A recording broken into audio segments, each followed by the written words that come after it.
Man, what a week. But it's Friday, so that means we're here for a walk and talk.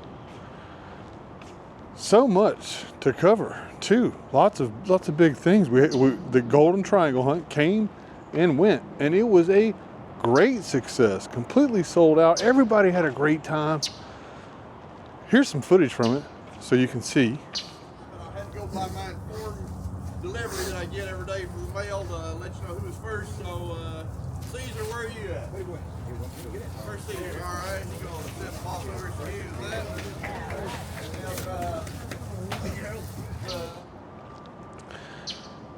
It was just an unbelievably good time. Huntmaster Harold Rose put on a hell of a hunt, which is, not surprising, but also a little surprising. Like, I had all the faith in the world in him, but also, like, he can be he's a character. He's a character. I knew he was going to be wound tighter than a rubber band the night before. And, but man, he did such a great job. It's just unreal how good of a job he did. And lots of people to thank for how well it turned out too.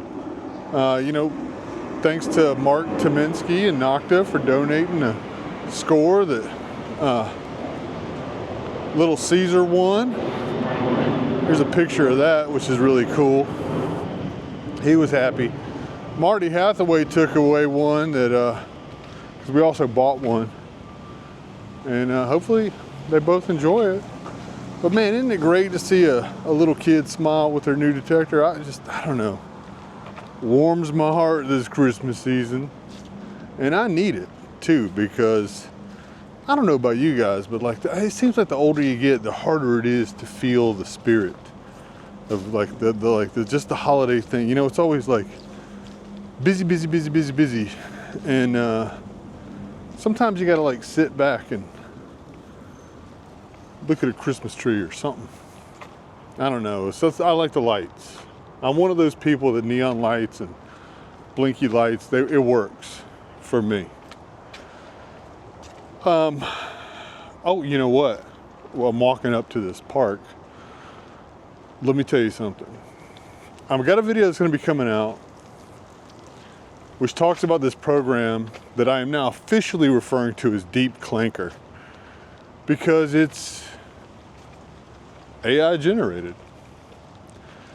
And the results have been surprising. So if you watch any of my hunt videos, which look, they suck, all right? But they don't suck as bad as some. They're getting better. At first it was like, I don't know if it really understands what it is I'm trying to go for here. And it doesn't, because it's a language learning model. So we can understand manuals, they can understand written things. Also though, it operates under the premise that whoever wrote the original thing was correct. Okay, so I put a little more effort into the prompts, and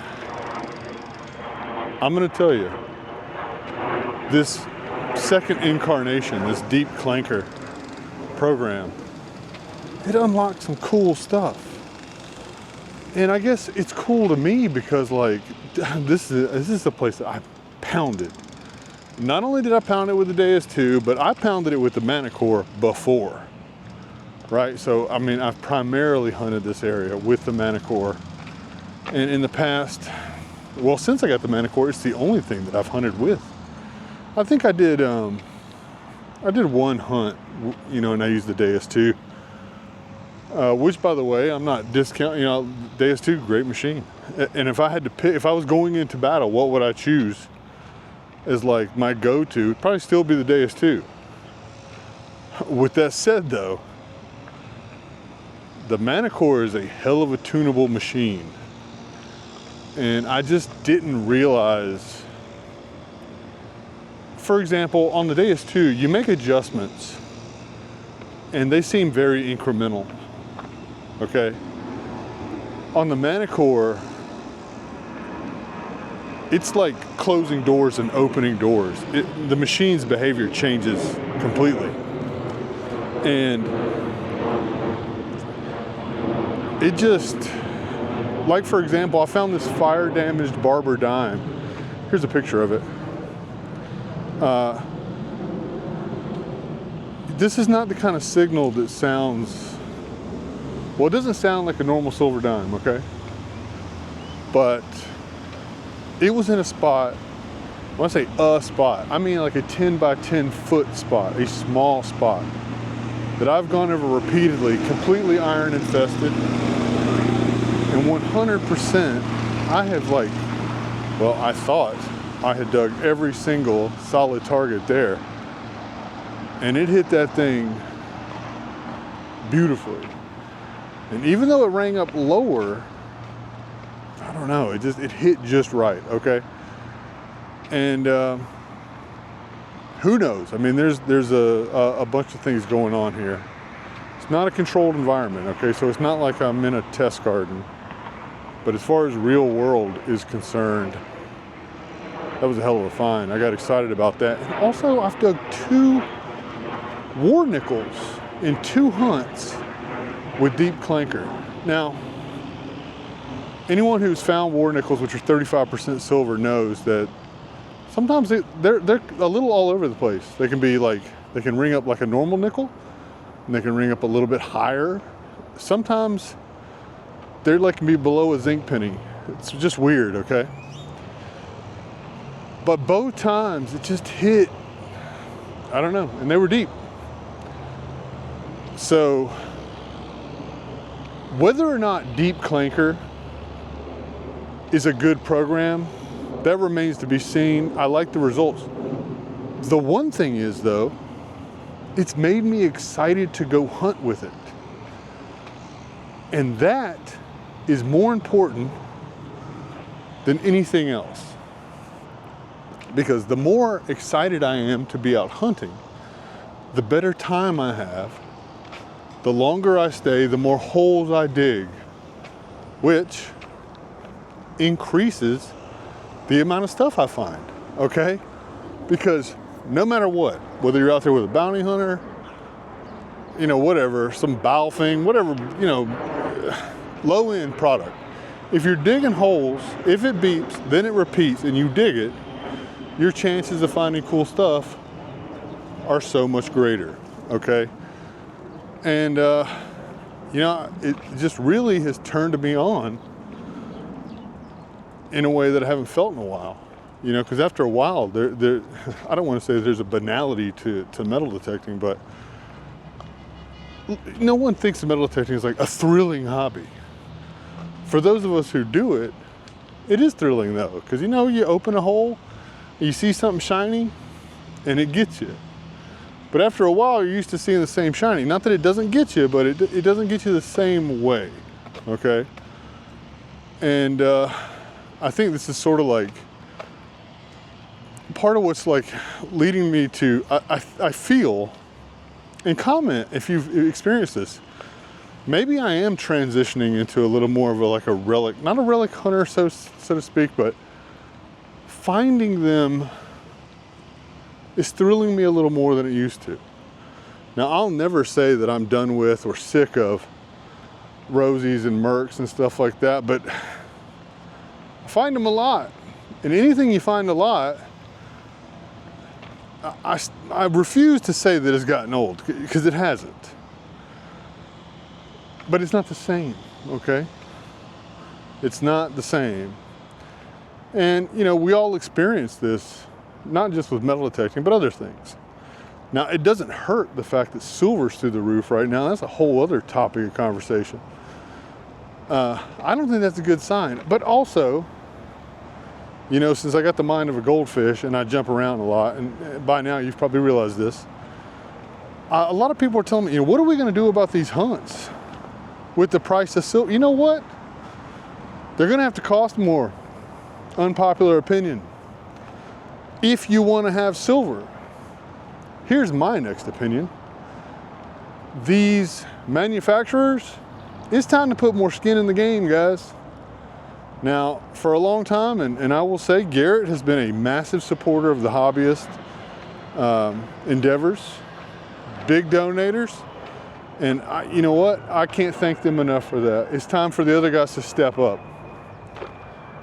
You know, I got some issues, you could say, with some of the products that are coming out right now, but that's besides the fact. Garrett is a great supporter of this hobby. And that's just a fact. And I hope they continue to be, and I think they will. But, you know, Nocta's helping out. They helped out with this. What is this? What? Hold on now, before I get off track. Look at this. Come on, camera. You see that? I don't know if this thing's glued down or what. It's in the concrete. Better go get the jackhammer. No penny left behind, not around here. Anyway, like I was saying, Nocta, Minelab, so y'all got to get on now. And they do support different hunts, I see it, but like, it is time to step up. Because if you're having less organized hunts, and nobody wants to really talk about this, but a lot of people talk trash about seated hunts. But seated hunts get a lot of people into the hobby, okay? It's a gateway. Because I got news for you. If you have a hunt, an organized hunt, and it's a natural hunt, which is great, okay? I love natural hunts, I prefer them. But let's say you've never been to one. You go out there and you spend $200, $250, or whatever it may be, and you dig for days, and you find the same trash that you find every other time you go out hunting. Pull tabs, can slaw, bottle caps. How long are you gonna keep doing the hunt? Now with the seated hunts, you get out there, you're gonna find some stuff, okay? You're gonna dig some tokens, you're gonna dig some, hopefully some silver, right? You know, something that's worth having. You're gonna meet great people, you're gonna laugh, you're gonna have a good time. Maybe you're gonna get involved. Maybe you get hooked into something, right? In the beginning of this hobby, it can be very superficial. Oh, I found a silver quarter. Oh, I found a gold ring, right? But like I said before, you dig those things a lot. Sometimes the shine wears off a little bit. Now, it's always gonna be great. But the hobby expands, it gets deeper than that. But you gotta get past that certain point. A lot of people, they go out, they dig some trash for a little bit and they're done. They're not gonna do it anymore. What a waste of time metal detecting is. And it's not a waste of time. So, it's time for the manufacturers to really, really step up, because clubs are not gonna be able to afford buying garbage pails of silver coins. You know, they're not $1 or $2 anymore. Silver being $65 an ounce. It just is what it is. So that's what I think needs to happen. Also, hunts are gonna cost more. 2026 hunts are gonna cost more, but that's just how it is. You cannot continue to try and keep the status quo the same. Things change, okay? Inflation is real. A bad economy is real. And I got news for you. People are hurting. They're gonna wanna dig some treasure now more than ever. All right, they are. They are. So it's coming. So think about that. Because it's something, you know, I don't wanna see an end to these things. They're very important. And I don't think I will. So if you guys have any concerns about these hunts and the cost, if you're involved in clubs, let me know. I'm trying to keep the sun out of our eyes. I know that it can be the clubs that I'm in, and all the clubs that I'm in are talking about this. So the way it works too is that a lot of club meets, you know, you do find of the month and you got these different boards. You bring in your best coin find that you got or whatever, and you kind of compete, and they're voted on. And they give away silver, where, you know, it used to be like first place would get a silver $50, second place a quarter, and then third place a dime. And I think in one club now it's like an Indian head for third place. I don't give a crap about no Indian head. Just saying. One might be a war nickel. I don't give a crap about no war nickel either, even though I like finding them, and even though they're technically silver. Okay, and they may be worth $3.55, whatever it is. I don't care. I don't want it. Okay? So, you're seeing the real world effects of these high silver prices, which are really an indicator of something else. Hate to tell you guys that. Okay? Some people are out here in la la land thinking that everything's okay. It ain't. And if things don't get better, I'm gonna try to trade in the metal detector for an AK. You know what I'm saying? Because I'm gonna get that treasure by hook or by crook, by any means necessary. That's why we're putting together to get that treasure. I don't know whether to call it a family or an army. It's a community. But remember, we got goals, okay? Won't be long now before we need to invade Gary, Indiana, and rename it after Gary Daytona. So these are things to consider. Oh, by the way, at the Golden Triangle Hunt, I want to knock the hand digger. So I'm going to be giving that away. You know what? If you made it this far in the video, drop a comment down below, hashtag get that treasure, and we'll have a giveaway on the next Walk and Talk. I'll pull the winner. And also, not only put hashtag get that treasure, but tell me what your greatest find in 2025 was. Because I want to know. I think a lot of people don't realize that, like, I care about what you find, guys. I love seeing it, okay? It pushes me forward, right? I dig tons of holes. I do atonement hunts where I dig for hours and hours and don't find anything. I'm a detectorist who makes videos, not a video maker who detects, okay? You see me at a hunt, come detect with me. I want you to find the thing, okay? Granted, I want to find it too, but I'm not going to beat you over the head to prevent you from getting it. Now, whether or not I steal it from you is a different story. So, you know, if it's really cool, maybe don't show me. I'm just kidding.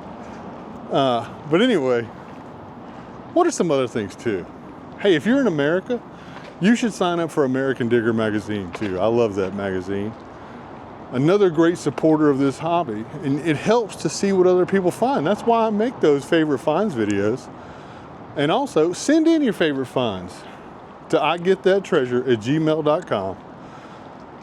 And if you want stickers, I'll send you stickers or whatever swag I have at the time, free of charge. And I won't sell your information unless the offer is really good.